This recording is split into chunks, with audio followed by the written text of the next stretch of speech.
That blank cubicle wall can feel weirdly loud, can't it? I've walked into plenty of offices where one tiny desk setup was doing all the heavy lifting, and the fix was never more stuff. It was smarter choices, a few inches at a time, with real attention to light, storage, and what you actually see all day. In this top 13 countdown, I'm showing you cubicle decor ideas that make a workspace feel calmer, sharper, and a lot more like yours. A fabric panel gallery wall sits low on my list because it solves the wrong problem if the cubicle is already cramped. I've seen pinboards sag after a month when someone uses cheap foam core, and the corners start curling. If you keep the panels lightweight and stick to one tight color family, it reads calm instead of cluttered.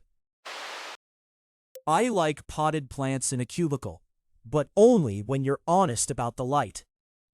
I've watched people buy a fiddle leaf fig for a windowless desk, and it looks tired in 2 weeks.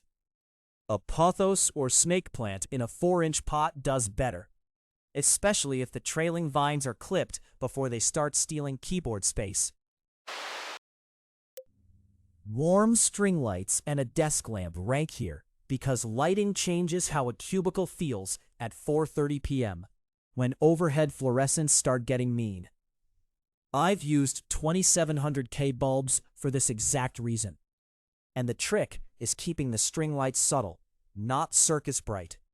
A lamp with a linen shade does more for comfort than another decorative object ever will. A color-coordinated organizer set earns its spot because it cuts the visual noise fast. I've seen desks look messier with the same number of items, just because every bin was a different plastic shade.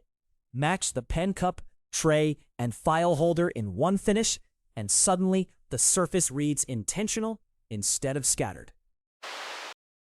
Framed motivational quotes land here because they're easy to overdo. I've walked past cubicles where 3 different fonts were fighting for attention, and honestly, it just feels like noise. One print in a clean frame, hung at eye level, can steady the wall without turning it into a slogan board. Peel and stick wallpaper moves up the list because it does the biggest visual job with the least clutter. I've installed enough of it to know the real trick is measuring around cable ports and divider seams before you cut. Get that wrong, and the pattern starts looking crooked fast. Get it right, and the whole cubicle feels more finished. A magnetic personal photo board ranks near the top because it keeps memories visible without chewing up desk space. I like this better than tape, which leaves residue and always peels at the corners. Use a slim metal board and strong magnets, and you can swap photos weekly without damaging the cubicle walls. I've hung these vertical cubicle shelves in offices where the wall space was narrow, but the storage needs were real. The trick is keeping them shallow, around 4 to 6 inches, so they don't elbow into your chair or block light. Go too deep, and the cubicle starts feeling boxed in fast. A good throw and seat cushion sound small, but I've seen them make a hard plastic office chair feel usable for an 8-hour day. The mistake is buying anything too fluffy because it slides around and looks messy by lunch. A 1 to 2 inch cushion with a grippy bottom actually stays put. This neutral setup ranks high because it calms the whole cubicle without making it feel empty. I like matte white, light oak, and one dark anchor piece, usually a lamp or tray, so the eye has somewhere to land. Too many neutrals, though, can go flat fast if every surface is the same finish.